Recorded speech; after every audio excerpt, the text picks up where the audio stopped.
அனைத்து தமிழ் உள்ளங்களுக்கும் தமிழ் தேசிய குரல் மகேஷின் அன்பு வணக்கம். தமிழ் தேசிய குரலின் அரசியல் சதுரங்கத்தில் நேற்றும் இன்றும் நடந்த முக்கிய அரசியல் நிகழ்வை பற்றி இந்த வீடியோவில் நம்ம முழுசாவே பார்க்க போகிறோம்.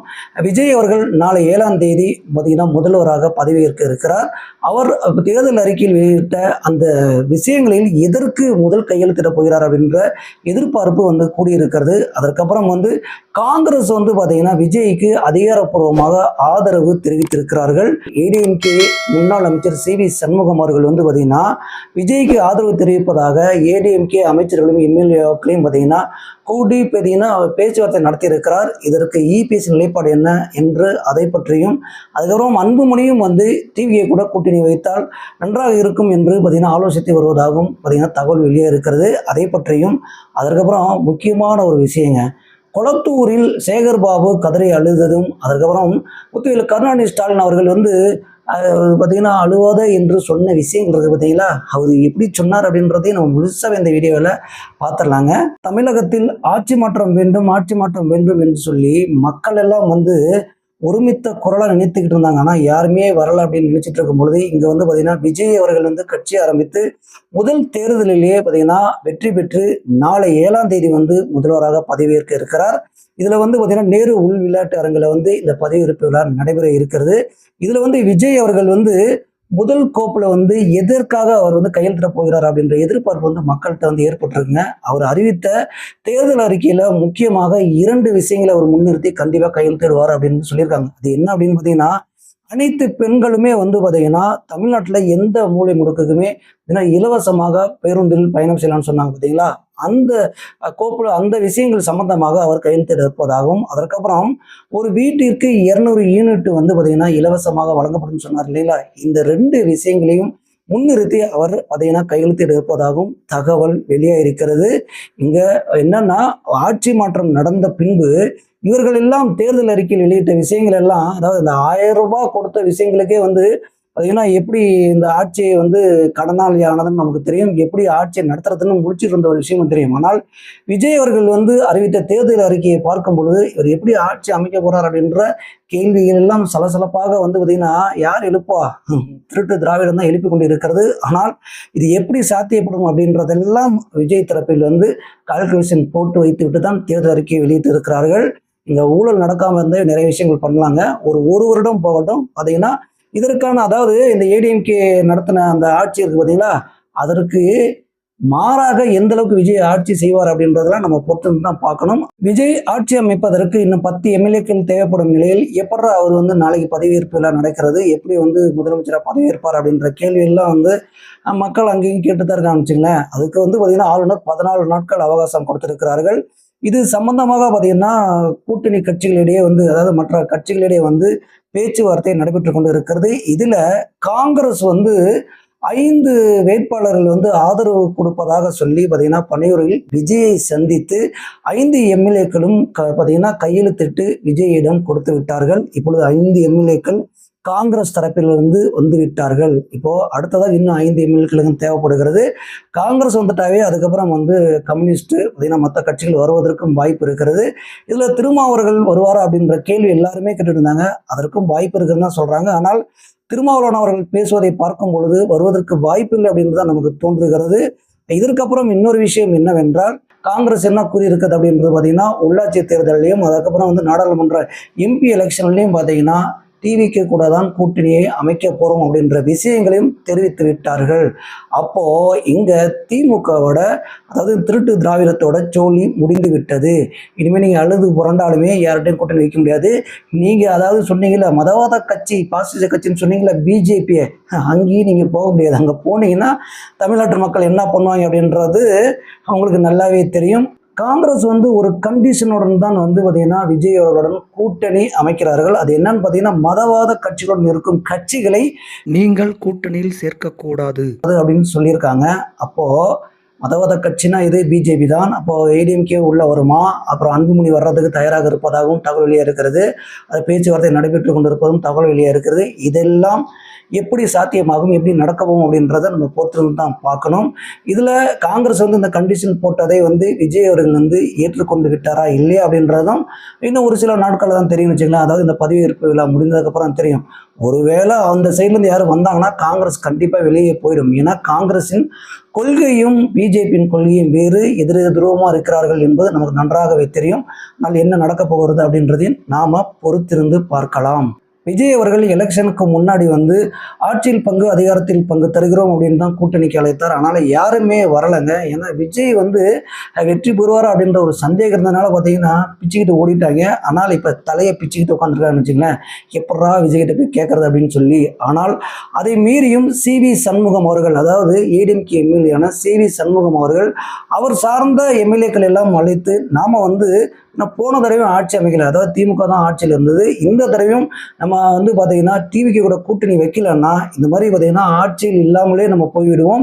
அதாவது எடப்பாடி அவர்கள் நம்பினோம்னா திருப்பி நம்ம நிலைமை என்ன ஆகும் தெரியாதுன்னு சொல்லிட்டு அவர் சார்ந்த எம்எல்ஏக்கள்லாம் பார்த்தீங்கன்னா ஆதரவு கொடுக்கலாம் அப்படின்னு சொல்லி அழைச்சிருக்காருங்க. இதில் வேலுமணி, விஜயபாஸ்கர் போன்றவர்கள்லாம் நம்ம கண்டிப்பாக பேசுவோம் அப்படின்னு சொல்லியிருக்காங்க. ஆனால் இந்த பக்கம் பார்த்தீங்கன்னா எம்எல்ஏ கருப்பண்ணன் அவர்கள் இபிஎஸ்சி அவர்களிடம் போய் பேசிவிட்டு ஆசீர்வாதம் வாங்கிவிட்டு இந்த விஷயங்களை தெரிவிச்சிருக்கிறார். ஆனால் அதை தெரிவித்ததுக்கு அப்புறம் பார்த்தீங்கன்னா சிவி சண்முகத்திடம் போய் சமாதானம் பேசியிருக்காரு. இல்லை, கொஞ்சம் அமைதியாக இருக்க சொல்கிறாரு, கொஞ்சம் பொறுத்து இருக்க சொல்கிறாரு, ஏன்னா பிரச்சனை நிறைய இருக்குது அப்படின்னு சொல்லி யாரும் இபிஎஸ் அவர்கள் சொன்னதாக சிவி சண்முகத்திடம் தெரிவித்திருக்கிறார். ஆனால் தற்போது சிவி சண்முகம் அவர்களும் பார்த்தீங்கன்னா சமாதானப்படுத்தின ஒரு காரணத்துக்காக என்ன முடிவெடுக்க போகிறார். அதற்கப்புறம் இபிஎஸ்க்கும் ஒரு ஆப்ஷன் இருந்ததுங்க. ஏன்னா விஜய் அவர்கள் வெற்றி பெற்ற பின்பு விஜய் அவர்கள் ஆட்சி அமைப்பதற்கு கண்டிப்பாக அடுத்து காங்கிரஸ் கூட தான் பேச்சுவார்த்தை நடத்துவார்னு சொல்லிட்டு எல்லாத்துக்குமே தெரியும். ஆனால் அப்படி இருக்கும் சூழ்நிலையில் இபிஎஸ் அவர்கள் தகுந்த நேரத்தில் ஒரு முடிவு எடுத்து பார்த்தீங்கன்னா டிவியுடன் கூட்டணி அமைச்சிருக்கலாம் அப்படின்றதான் நம்மளோட கருத்தாக இருக்கிறது.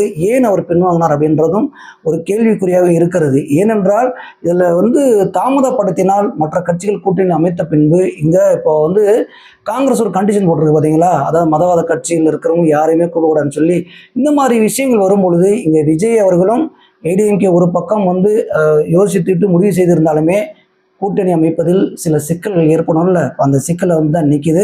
அதுக்கப்புறம் ஏடிஎம்கே தரப்பில் என்ன முடிவு பண்ண போகிறாங்க அப்படின்றதையும் நம்ம பொறுத்திருந்தே பார்க்கலாம். இந்த பக்கம் அன்புமணி ராமதாஸும் இதே தான், போகலாமா வேணாமா என்ன பண்ணலாம் அப்படின்னு யோசிச்சுட்டே இருந்தாங்க பார்த்தீங்களா. இப்போது அவங்களுக்கும் அதே நிலைமை தான். இன்னும் காங்கிரஸ் ஒரு கண்டிஷன் போட்டு விட்டது. இப்போ என்ன நடக்க போகுது அப்படின்றதையும் பார்த்தீங்கன்னா அதையும் பொறுத்து தான் பார்க்க வேண்டிய சூழ்நிலையில் தற்போது தள்ளப்பட்டு விட்டார்கள். இப்போது விஜய் அவர்களுக்கு கண்டிப்பாக ஆதரவு வந்துடுங்க. ஏனென்றால் விஜய் மேக்சிமம் 108 தொகுதிகளில் வேட்பாளர் வச்சுருக்காரு. அது 108 தொகுதிகளில் வின் பண்ணி 108 வேட்பாளர் வச்சுருக்கும் சமயத்தில் அவருக்கு 10 பேர் தாங்க. 10 பேர்லாம் ஒரு பிரச்சனை இல்லை. நீங்கள் ஒரு 50% மேலே இருந்தால் தான் பார்த்தீங்கன்னா இங்கே ஒரு குழப்பம் நீடிக்கும். ஆனால் விஜய் அவர்களுக்கு 10 பேர் தேவைப்படும் நிலையில் இங்கே பார்த்தீங்கன்னா ஈஸியாக வந்துடுவாங்கன்னு வச்சுங்களேன். அதுக்கு தான் 14 நாட்கள் ஆளுநரிடம் பார்த்தீங்கன்னா விஜய் தரப்பிலிருந்து அதாவது கால அவகாசம் கேட்டிருக்காங்கன்னு வச்சுங்களேன். ஆதரவு பெருகும் அப்படின்றதுனால தான் பதவியேற்பு விழாவும் பார்த்தீங்கன்னா ஒரு சில நாட்களே நடக்க இருக்கிறது. அதாவது நாளைக்கு 7ஆம் தேதி நடக்க இருக்கிறது. இதுவும் பார்த்தீங்கன்னா விஜய் அவர்களின் சோசியர் அவர்கள் நேரமும் குறித்து கொடுத்துருக்கிறார். அதாவது 11:30 மணிக்கு நீங்கள் பதவியேற்பு விழா நடத்தலாம் அப்படின்னு சொல்லி நேரங்கள்லாம் குறித்து கொடுத்துருக்காங்க. அப்படின்னா எந்த அளவுக்கு ஷார்ப்பாக சில விஷயங்களை பார்த்தீங்கன்னா முன்வைக்கிறார் விஜய் அப்படின்றத நம்ம பார்க்க வேண்டிய சூழ்நிலை தான் இருக்கிறோம். இதில் நேற்று ஒரு முக்கியமான சம்பவம் நடந்ததுங்க. என்னன்னா திருட்டு திராவிடத்தை சேர்ந்த முத்துவேல் கருணாநிதி ஸ்டாலின் அவர்கள் தோல்வி அடைந்து விட்டார். சரி, அப்படியே அமைதியாக இருந்திருக்கலாம். ஆனால் முத்துவேல் கருணாநிதி அவர்கள் எந்த அளவுக்கு பார்த்தீங்கன்னா அந்த கபட நாடகம் ஆடுவாரோ அதை முத்துவேல் கருணாநிதி ஸ்டாலின் அவர்களும் கபட நாடகம் ஆடிவிட்டார். அதாவது கொளத்தூர் தொகுதியில் போய் அதாவது மக்களுக்கு, அதாவது வாக்களித்த மக்களுக்கு அவர் ஓரளவுக்கு வாக்குகளை பெற்றிருக்காரு பார்த்தீங்களா. அந்த வாக்களித்த மக்களுக்கு பார்த்தீங்கன்னா நன்றி செலுத்தும் வகையில் போனாராம். அங்கே போகும்பொழுது இந்த சேகர் பாபு நடிகர் திலகம் சிவாஜியை மிஞ்சிடுவார் நினைக்கிறேன். அழுவுறா இருப்பாருங்க, கதறா இருப்பாருங்க. நிஜமாக உண்மையிலும் உணர்வோட இப்போ அழுகுறீங்க. அதாவது ஒரு தோல்வி அடைஞ்சிட்டாரே, இவர் அவமானப்படுத்திட்டாங்கன்னு அழுத மாதிரி தான் எனக்கு தெரிஞ்சது. உண்மையிலுமே அவர் அழுது ஃபீல் பண்ணியிருக்கிறாருன்ற மாதிரி தான் தெரிஞ்சுச்சுங்களேன். அதெல்லாம் மக்களுக்காகலாம் கிடையாது. அதாவது இவ்வளோ நம்ம முதல்வர் அவமானப்பட்டார் அப்படின்னு அழுத மாதிரி தான் இருக்கிறது. இந்த பக்கம் பார்த்தீங்கன்னா முத்துவேல் கருணாநிதி ஸ்டாலின் அவர்கள் அழுவாத குறையா அப்படியே உள்ள புழுங்கு தெரியுங்களா. அந்த அளவுக்கு பார்த்தீங்கன்னா நுந்து நூலாகி மக்கள்கிட்ட அப்படியே யாரும் அழுகாதீங்க, ஏன்னா மக்களும் அழுகுறாங்க அங்கே போகிறாங்களாம், இந்த அழுதங்களும் நீ அழுகாதங்கலாம் சொல்கிறாரு. அதுக்கப்புறம் ஒரே ஒரு விஷயந்தான் நம்ம இப்போ பார்க்க இருக்கிறோம். என்னென்னா முத்துவேல் கருணாநிதி ஸ்டாலின் அவர்கள் அதாவது தேர்தல் பிரச்சாரம் செய்ய போனார் பார்த்தீங்களா, ஒருத்தர் கூட இல்லைங்க, ஒரு காக்கா குருவி கூட இல்லை. பார்த்தீங்கன்னா இந்த பக்கம் இந்த பக்கம் பறக்க கூட இல்லை. எங்கேயோ ஒருத்தர் வந்து நின்றுட்டு இருந்தாங்க.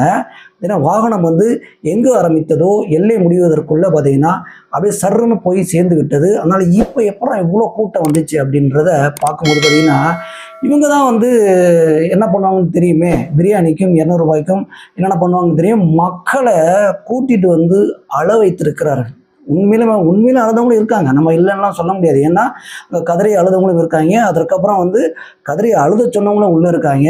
இந்த அளவுக்கு நீங்கள் அழுதிங்க, அதாவது இந்த சேகர் பாபு அழுத விஷயங்களும் முத்துவேல் கருணாநிதி ஸ்டாலின் அவர்கள் அழுத விஷயமும் அங்கே இருக்கிற மக்கள் வந்து என்ன நீங்கள் அழுது சொல்லி காசு கொடுத்து அழுதவங்க ஒரு பக்கம் இருந்துட்டு போட்டோம். ஆனால் உண்மையில அழுதாங்க பார்த்தீங்களா, இவங்கெல்லாம் அப்படியே அந்த கரூர் சம்பவத்துக்கு வாங்கலேன். கரூரில் இத்தனை பேர் வந்து இறந்து போனாங்கல்ல, நீங்கள் போய் அங்கே யாராவது சந்திச்சிங்களா? எதற்கு போய் சந்திக்கணுமோ அதற்கு சந்திக்கலை. இங்கே வந்து குளத்தூர் தொகுதியில் தோக்கடிச்சிட்டாங்க.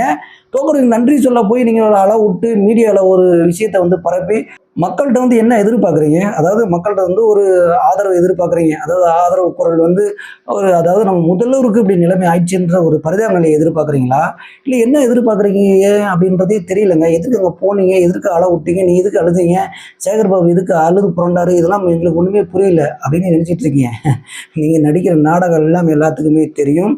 இதுக்கு வந்து பார்த்தீங்கன்னா அதாவது முதல்வராக இருந்து நான் என்னென்னலாம் பண்ணினேன், என்னெல்லாம் செஞ்சேன், அதெல்லாம் நன்றி சொல்ல வரும்பொழுது பார்த்தீங்கன்னா எத்தனை பேர் வந்து ஃபீல் பண்ணாங்க. நீங்கள் பாருங்கடா, அவர் வந்து ஓட்டு போட்டிருந்தாங்க, ஆனால் இதுக்கு பின்னாடி ஏதோ நடந்திருக்கு, சதி நடந்திருக்கு அப்படின்ற மாதிரி வெளிப்படுத்துறதுக்காகவும் ஒரு காரணம் கூட இருக்க மாதிரி தெரியுது. நீங்கள் என்ன வெளிப்படுத்தினாலுமே நான் திரும்ப திரும்ப சொல்கிறேன், எதற்கு போய் அழுகணும், எதற்கு போய் பார்க்க வேண்டும், எதற்கு ஆறுதல் சொல்ல வேண்டிய விஷயங்களுக்கெல்லாம் நீங்கள் சொல்லவே இல்லை.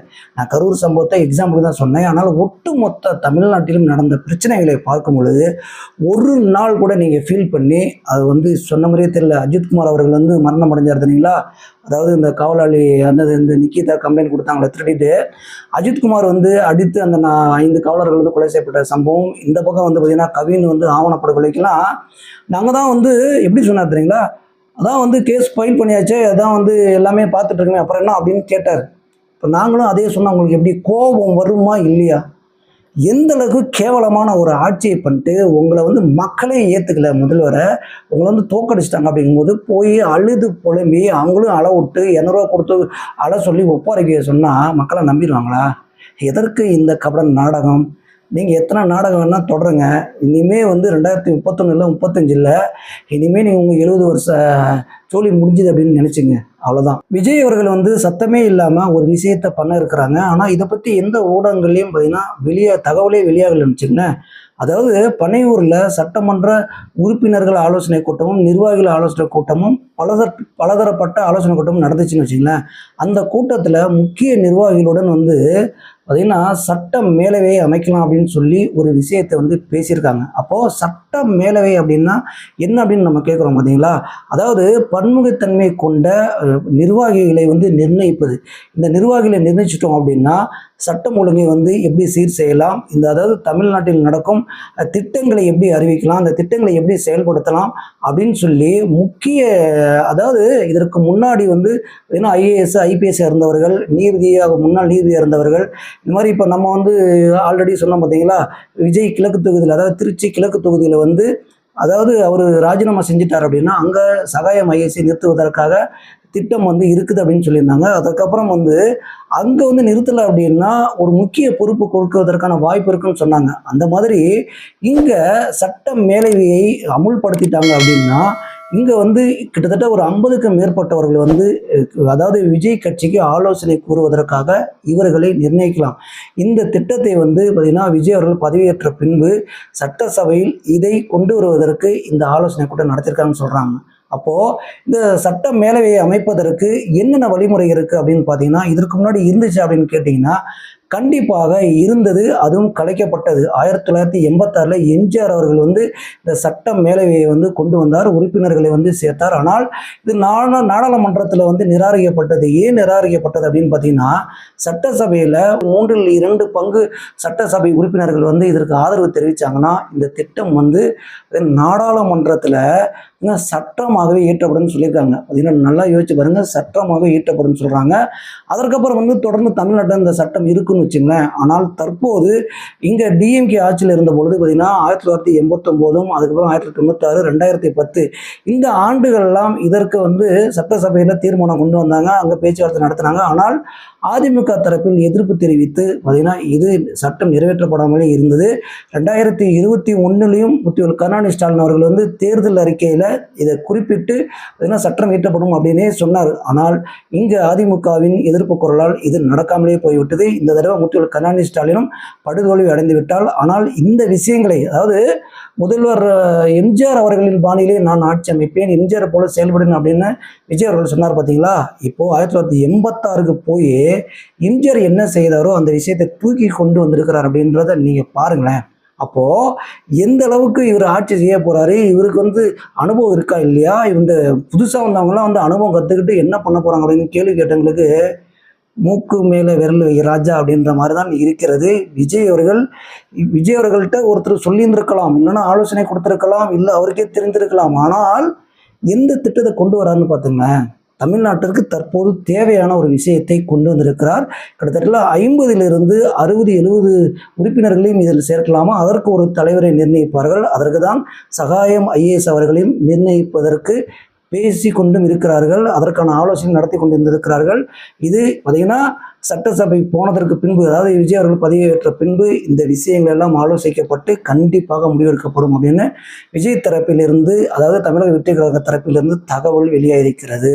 இதில் இன்னொரு விஷயம் என்னவென்றால், சட்ட மேலவையை கலைக்கவும் பார்த்தீங்கன்னா அதிகாரத்தை சட்டமாக்கப்படுவதற்கும் அது நாடாளுமன்றத்திற்கு மட்டும் அதிகாரம் இருக்கிறது அப்படின்னு சொல்கிறாங்க. ஆனால் அங்கே பிஜேபி வந்து ஆளுங்கட்சியாகவும் இருக்கிறது, எதிர்கட்சியாக காங்கிரஸ் இருக்கும் சமயத்தில் இப்போ காங்கிரஸ் வந்து டிவி கூட கூட்டணி அமைத்திருப்பதனால் இது நடப்பதற்கு மேக்சிமம் வாய்ப்பு இருக்கிறது. ஆனால் என்ன நடக்கும் என்று நம்ம பொறுத்திருந்து பார்ப்போம். ஆனால் அதாவது இந்தியாவில் வந்து பார்த்தீங்கன்னா அது ஆந்திராவிலையும் தெலுங்கானாவிலையும் கர்நாடகா, மகாராஷ்டிரா, உத்தரப்பிரதேசம் இந்த இடங்கள்லாம் இந்த சட்டம் மேலே வந்து இப்போ அமுல்ல இருக்குங்க, சட்டமாக்கப்பட்டிருக்கிறது. அப்போது அங்கே இருக்கும் வளர்ச்சிகளை நம்ம சில விஷயங்களை பார்க்கும் பொழுது இது தேவைப்படுது அப்படின்றதான் நிதர்சனமான உண்மை. இதில் என்ன நடக்கப் போகிறது, முதல் சட்டசபை கூட்டத்தில் இதை பற்றி விஜய் அவர்களும் பேச இருக்கிறார். அப்பொழுது அங்கு எந்த அளவுக்கு ஆதரவு இருக்கிறது, எந்த அளவுக்கு எதிர்ப்பு இருக்கிறது அப்படின்றதை நம்ம பொறுத்திருந்து பார்க்கலாம். கண்டிப்பாக இந்த சட்டம் மேலவை வந்து பார்த்தீங்கன்னா இந்த திட்டம் வந்து நிறைவேற்றப்பட்டால் கண்டிப்பாக தமிழ்நாட்டிற்கு நிறைய விஷயங்கள், அதாவது என்னென்ன தேவைகள், அதாவது சட்டம் ஒழுங்கு பிரச்சனை நம்ம ஆல்ரெடி சொன்ன மாதிரி மக்களுக்கு அடிப்படை தேவைகள் எல்லாம் பூர்த்தி செய்யப்படுவதற்கு இவர்கள் ஆலோசனை கண்டிப்பாக தேவை. இந்த திட்டத்தை பற்றி தமிழக வெற்றி கழகம் முதல் முறையாக, அதாவது ஆட்சிக்கு வரும்போதே பேசியதை பார்த்துக்கிட்டு டிஎம்கே வந்து பயங்கர ஷாக்ல இருக்காங்களாமா. இன்னும் நிறைய உங்களுக்கு ஷாக்கு எல்லாமே இருக்கு. அந்த ஷாக்ல என்ன ஆக போறீங்கன்றது பொறுத்திருந்தே பாருங்களேன். இந்த மாதிரி பார்த்தீங்கன்னா தமிழ்நாடு உலகத்திலும் நடக்கும் அனைத்து விஷயங்களும் தொடர்ந்து அலசுவோம், தொடர்ந்து பேசுவோம். தொடர்ந்து தமிழ் தேசியம் இருந்திருங்கள். தொடர்ந்து இந்த டிஎம்கே செய்யும், அதாவது திருட்டு திராவிடம் செய்யும் அட்ராசிட்டியை நம்ம தொடர்ந்து சொல்லிட்டு தான் இருப்போம். இப்போ நம்ம சொன்ன மாதிரிலாம் அந்த மாதிரி நிறைய விஷயங்கள் வந்து மக்கள்கிட்ட கொண்டு போய் சேர்ப்போம். அனைவருக்கும் நன்றி.